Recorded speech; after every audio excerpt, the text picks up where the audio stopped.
Also, Rock and Roll High School, a punk rock comedy that I'm predicting someday is going to be a big hit as a cult film, even though it's already bombed at a lot of box offices. Now, here's a film that has some familiar material in it, but yet I think it does it in a fresh way. In the movie business, there's a peculiar creature known as the cult film, films that aren't necessarily hits when they're first released, but eventually they find an audience, and it's typically young people. These cult films end up playing for years and years at midnight shows and at revival film houses. Now, I think an innocent little high school comedy called Rock and Roll High School has a chance of becoming a cult film, of joining the ranks of pictures like Harold and Maude and the sing-along Rocky Horror Picture Show. In Rock and Roll High School, the mean new high school principal has devised a machine that measures the effect of rock music. Together with 2 teachers, she conspires to clamp down on her rock music crazy student body. I investigated reports of loss of hearing by individuals due to the high decibel level involved in playing rock and roll music. Put on these ear protective devices, as I am going to, Mr. McCree, play a song by the Ramones at the decibel level consistent with that used in your average concert.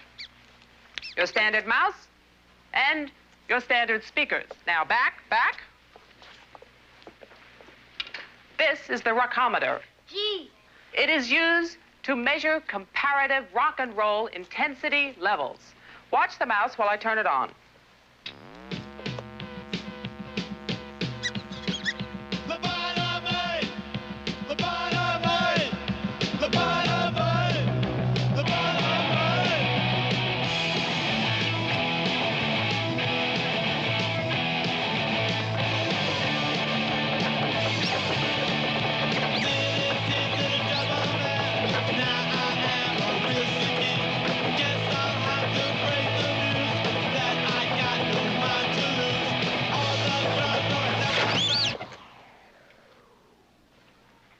Notice the loss of hearing. The gym! Girls!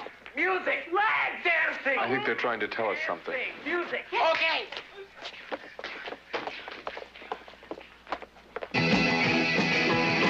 Fun, fun, rock and roll high school.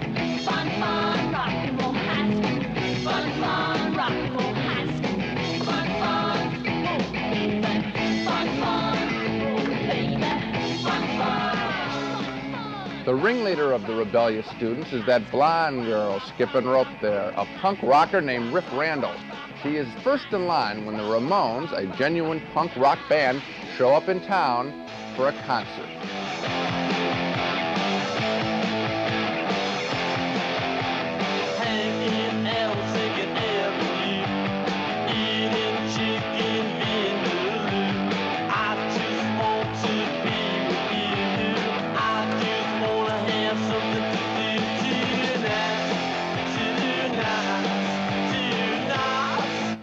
Great. Now, what we're dealing here with, obviously, is not Citizen Kane. Rock and Roll High School is not a great movie, but it's a very entertaining one with more energy than any of the pictures we've got on the show. And it has all the traditional elements of summer movies made for young people. Rock music, cars, kids trying to burn down their high school. Come on, this is your all-American fantasy. The music is good, the characters are broadly drawn. This is just the kind of film that kids love to learn by heart so they can sing along with it. And I found it very entertaining, too. Well, I found this movie kind of a close call. Now, I can't really recommend it, but I did enjoy it. It's got a lot of energy. I enjoyed the Ramones. Yeah, I like the girl who played Riff Randall. P.J. Souls is her name. P.J. Souls.